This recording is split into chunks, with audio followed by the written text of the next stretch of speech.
me, you know. I know, Charles, I don't want to do the freestyle with you. Come and try it out tonight. Good night again.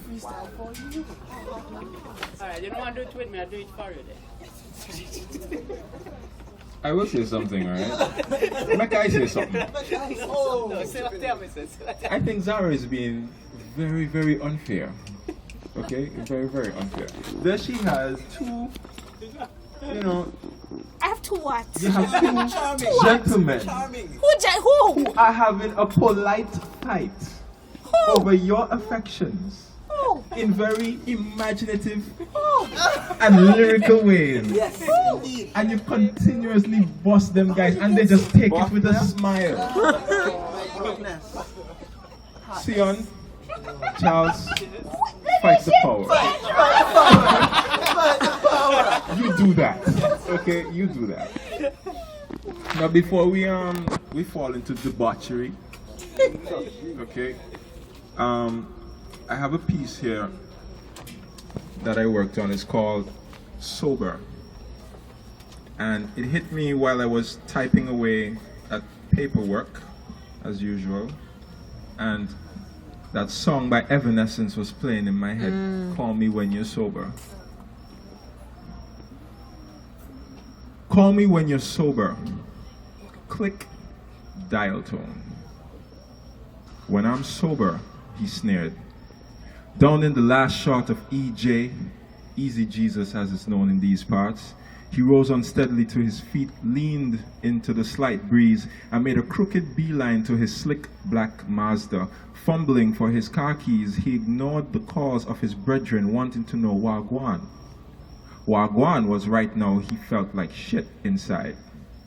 Though he swayed like a palm tree as he walked behind the wheel, he was the street racer.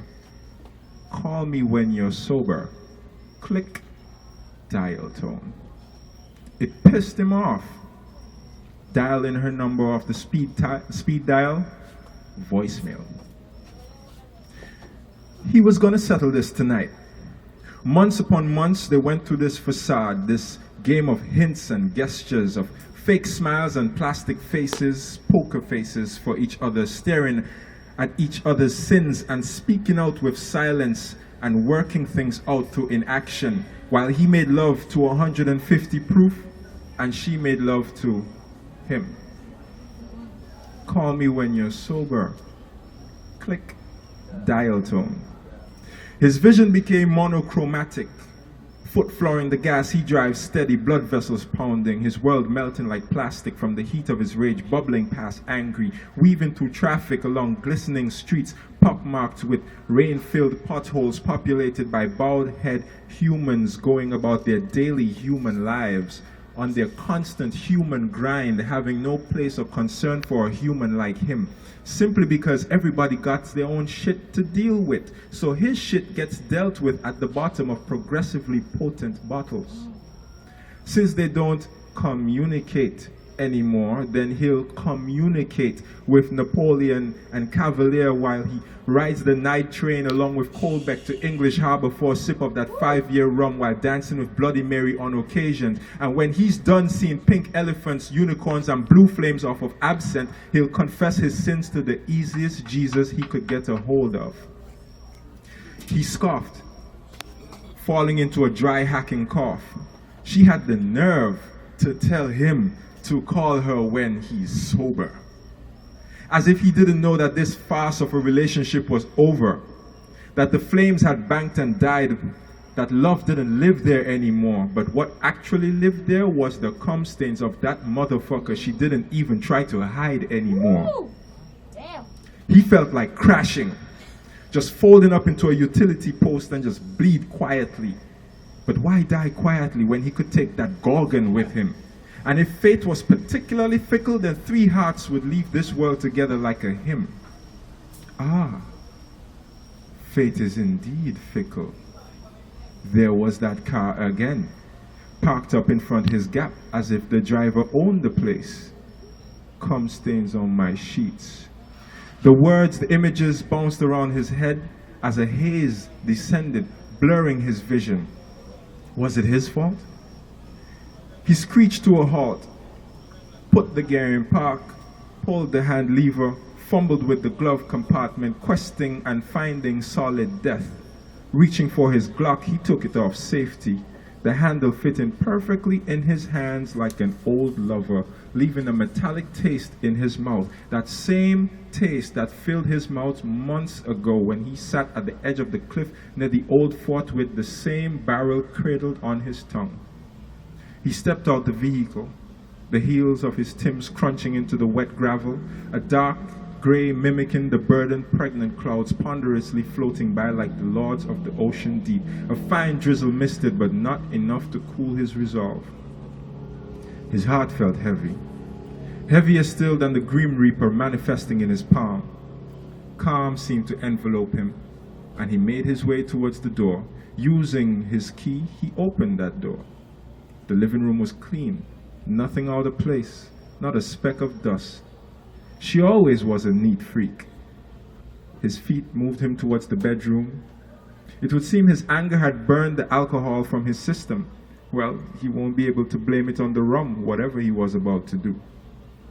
Stopping at the doorway of the bedroom, his bedroom, their bedroom, he took in the sight of well-folded clothes placed on the chair near the desk, shoes placed neatly beneath the bed, a belt hanging on the chair back, she on all fours on the bed offering the air her ass crack, as the owner of the car parked outside, who made sure that even in the heat of passion, his clothes would be neatly put away out of respect for her OCD, smacked her ass repeatedly as he plunged deeper and deeper in time to the rhythmic thumping of the bedhead, doing what he used to do, what he and her, they used to do in a bed they used to share.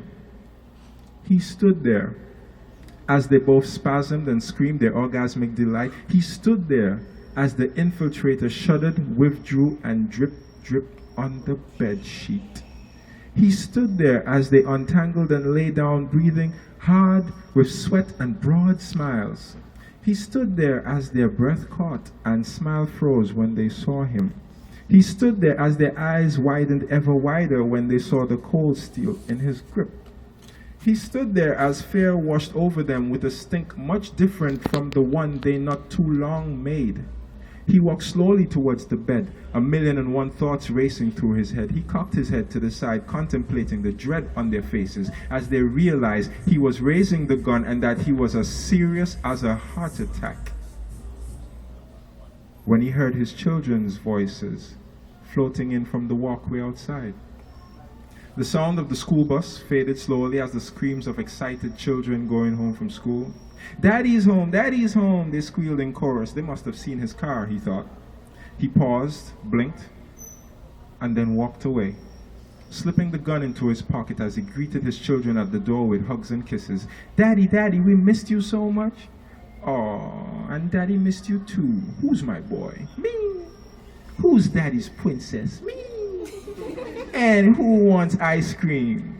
he asked to a chorus of me's. He smiled, took their little hands into his, and walked away. "Daddy, can I have chocolate? I love chocolate." "Sure, princess." "Daddy, I want pistachio." "Anything for my boy." Gazing at their beaming faces, he felt love and joy and a sort of peace. A peace that was somehow denied him, and his smile faltered a little as a bit of sadness touched his heart amidst echoes of disappointment and anger. Yet still he knew that everything was going to be all right. Yes, he knew this with every conviction as he stared at their faces, their innocent, joy-filled faces dissolving into masks of unblinking terror and a scene too real to escape. He had to say something, anything at all to make this right, to bring back his peace of mind.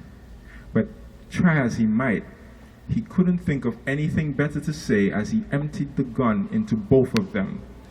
As all the months of shit and frustration possessed his trigger finger, as his screams of anger and madness soared with the barking of the pistol, drowning out their screams of terror except, "I'm sober now."